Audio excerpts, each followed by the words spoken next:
Next topic है हमारे पास वैल्यूज ऑफ ट्रिग्नोमेट्रिक फंक्शन।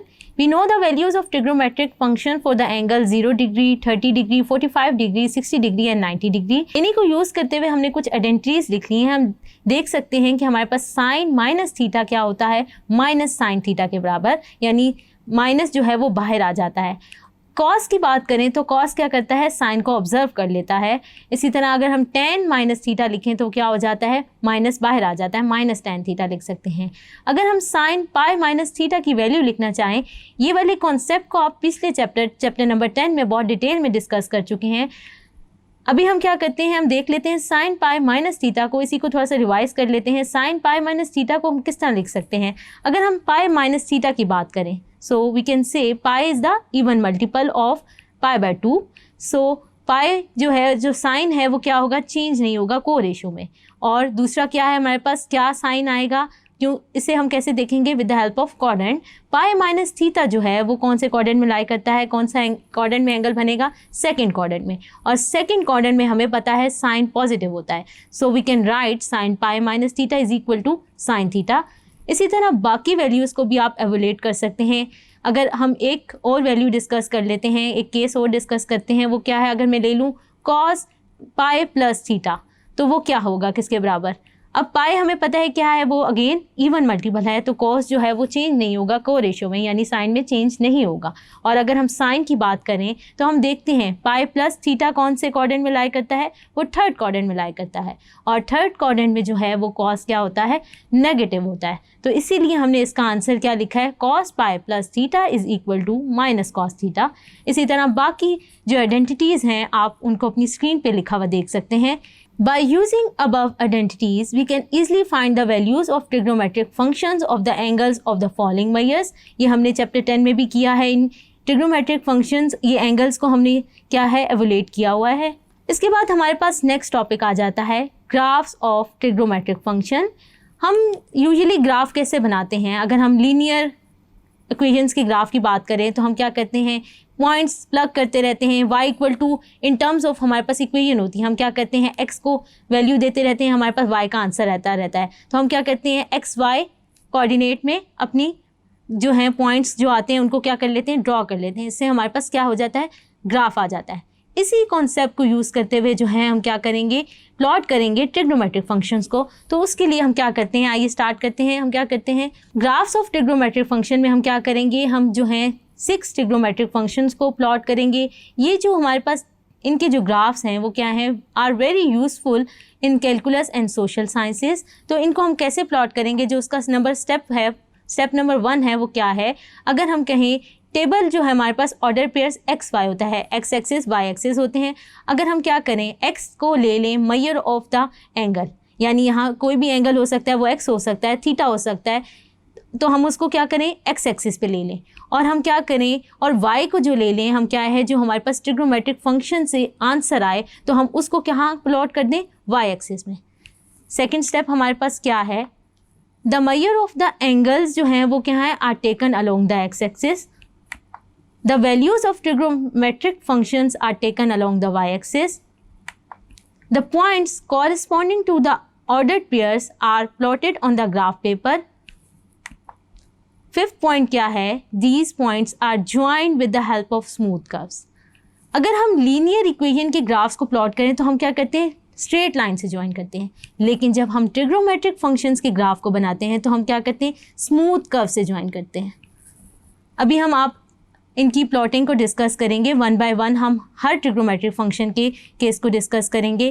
तो स्टार्ट करते हैं। कुछ पॉइंट्स हैं जिनको हमें नोट करना ज़रूरी है, वो क्या हैं। पहला पॉइंट हमारे पास है, क्या है, as we shall see that the graphs of trigonometric functions will be smooth curves and none of them will be the line segments, so we will have a sharp corners or breaks within their domains. यानी जिस domain में वो plot किया हुआ है उस domain में हमारे पास कर्व्स में क्या आ सकते हैं, कोई ब्रेक्स और क्या आ सकते हैं, शार्प कॉर्नर्स आ सकते हैं, क्योंकि ये स्मूथ कर्व्स होते हैं।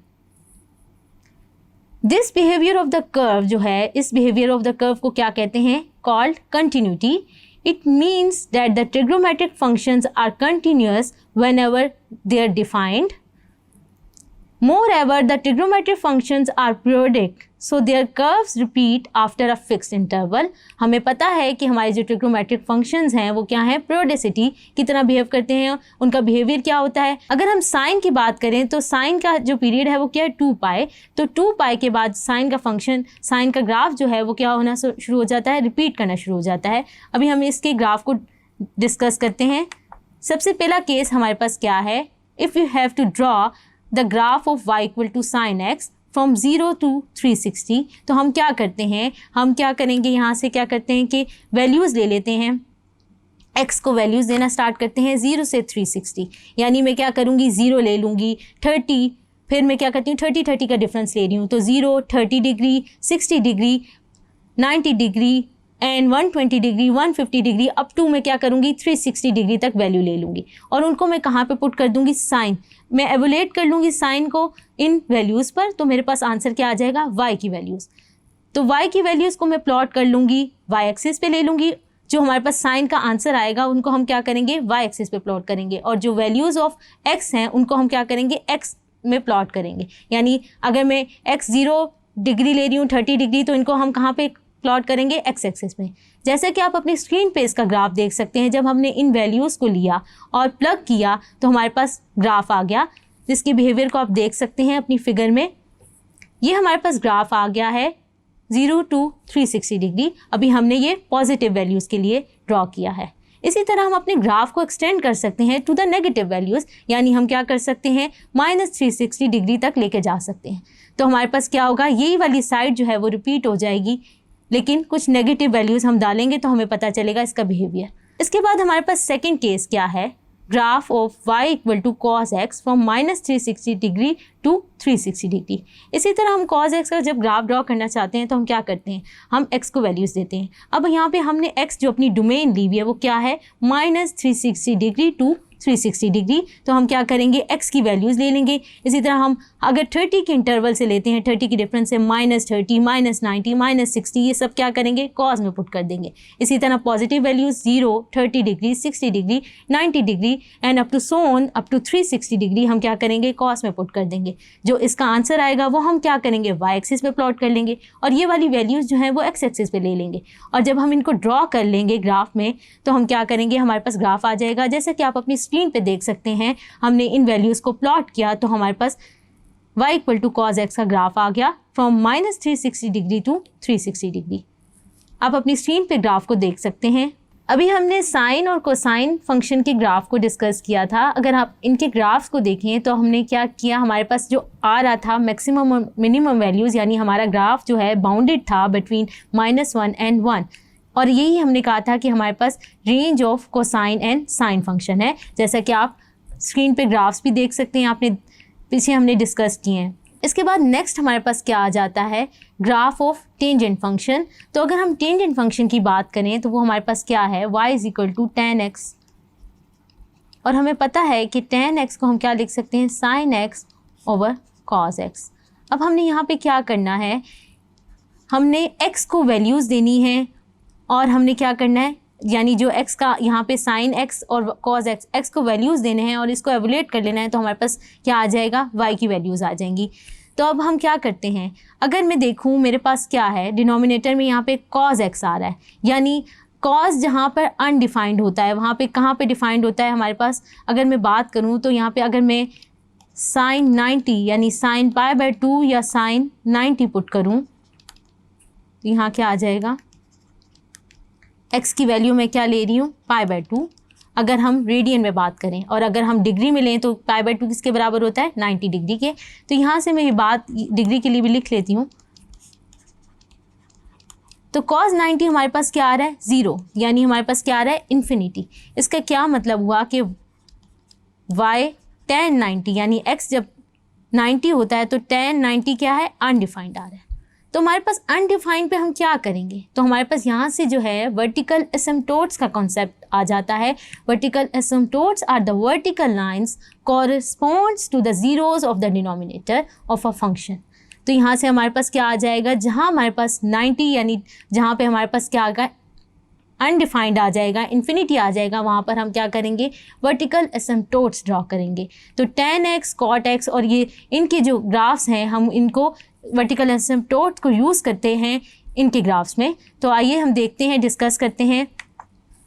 अगर आप देखें graph of y equal to tan x from -180 degree to 180 degree, यानी -π से π अगर हम रेडियन में ले लें, तो हम क्या करेंगे, हमारे पास tan 90 जो होता है वो क्या होता है, अनडिफाइंड होता है। इसी तरह tan -90 भी क्या होता है, अनडिफाइंड होता है। तो इन दो वैल्यूज़ पर हम क्या कर लेंगे, वर्टिकल एसिम्पटोट ड्रॉ कर लेंगे, और बाकी वैल्यूज़ यानी हम क्या करेंगे, -180 डिग्री से 180 डिग्री ले रहे हैं, हमारी डोमेन ये है, तो हम इनके लिए ग्राफ को कैसे ड्रॉ करेंगे, हम क्या करेंगे, -180 डिग्री, -150, -120, अगर मैं 30 के डिफरेंस से वैल्यूज़ लेती रहूँ तो मैं क्या करूँगी, इसे प्लग कर दूँगी tan में, यानी x को वैल्यूज़ देती रहूँगी, मेरे पास क्या आ जाएगा, y की वैल्यूज़ आ जाएंगी, यानी ट्रिग्नोमेट्रिक फंक्शन का आंसर आ जाएगा। तो मैं x को जो है वो x एक्सिस पे प्लॉट कर लूँगी, और जो मेरे पास आंसर आएगा after plugging the values of x, उस यानी ट्रिग्नोमेट्रिक फंक्शन का जो बिहेवियर आएगा मैं उसको y एक्सिस पे प्लॉट कर लूँगी। तो जब हम प्लॉट करते हैं, हम वैल्यूज़ देते हैं, तो आप देख सकते हैं हमारे पास कुछ इस तरह का ग्राफ आ जाएगा, जैसा कि आप अपनी स्क्रीन पर ग्राफ को देख सकते हैं। आप देखें ये वर्टिकल लाइंस जो हैं वो ड्रॉ हुई हैं, दीज आर द वर्टिकल एसिम्पटोट्स, और ये tan 90 और tan -90 पे ड्रॉ हुई हैं, क्योंकि यहाँ पर हमारे पास फंक्शन क्या हो रहा है, अनडिफाइंड हो रहा है। इसी तरह हमारे पास क्या है, ग्राफ ऑफ cot x आ जाता है। तो अगर हम cot x की बात करें, तो अगर मैं लिखूँ y equal to cot x, तो वो क्या होगा, इसको मैं लिख सकती हूँ cos x over sin x। तो हमें पता है कि पाई, और अगर हम साइन देखें, साइन पाई, क्योंकि हमारे पास डिनोमिनेटर में आ रहा है, तो हमारे पास यहाँ से क्या आ जाएगा, इन्फिनिटी। यानी अगर हम कॉट पाई लें या कॉट 180 लें, तो वो हमारे पास क्या आ रहा है, इन्फिनिटी के बराबर। तो हमारे पास यहाँ पर 180 डिग्री, और इसी तरह जहाँ कॉट जो है वो क्या आएगा, अनडिफाइंड आएगा, वहाँ पर हमारे पास कॉट x के फंक्शन में जो है वो क्या हो जाएंगे, वर्टिकल एसिम्पटोट ड्रॉ हो जाएंगे। तो इसी तरह हम क्या करते हैं, बाकी वैल्यूज़ देते रहेंगे। अगर हम 30 डिग्री के उससे ले रहे हैं तो हम वैल्यूज़ देते रहेंगे 30, 60, 90 डिग्री, और इन सबको प्लग कर देंगे कॉट x में, और हमारे पास क्या आ जाएगा, कोटेंजेंट का बिहेवियर आ जाएगा। और इन वैल्यूज़ को लेकर हम क्या करेंगे, अपना ग्राफ प्लॉट कर लेंगे। जैसे कि आप देख सकते हैं, अगर हमने ग्राफ ड्रॉ करना है y equal to cot x from -180 degree to 180 degree, तो हम वैल्यूज़ ले लेते हैं और हम क्या करते हैं, प्लग करते हैं। अब आप देख सकते हैं, क्योंकि हमारे पास अपने ग्राफ में आप देख सकते हैं कि 180 डिग्री पे हमारे पास कोटेंजेंट फंक्शन जो हो रहा था वो अनडिफाइंड हो रहा था, तो हमारे पास यहाँ पर वर्टिकल एसिम्पटोट ड्रॉ होंगे। और इसी तरह अगर हम देखें cot -180, तो वो भी हमारे पास अनडिफाइंड है, तो यहाँ पर हमारे पास वर्टिकल एसिम्पटोट ड्रॉ हुआ है, और बाकी वैल्यूज़ हम 30, 60, 90 और ये सारी वैल्यूज़ जो हैं कोटेंजेंट में पुट करके हम क्या करेंगे, अपने ग्राफ को प्लॉट कर लेंगे, जैसा कि आप अपनी स्क्रीन पर ग्राफ को देख सकते हैं। होप सो हमने बड़ी डिटेल में कोटेंजेंट, टेंजेंट के फंक्शंस और इनके ग्राफ को डिस्कस किया, आपको समझ आया होगा। Thank you.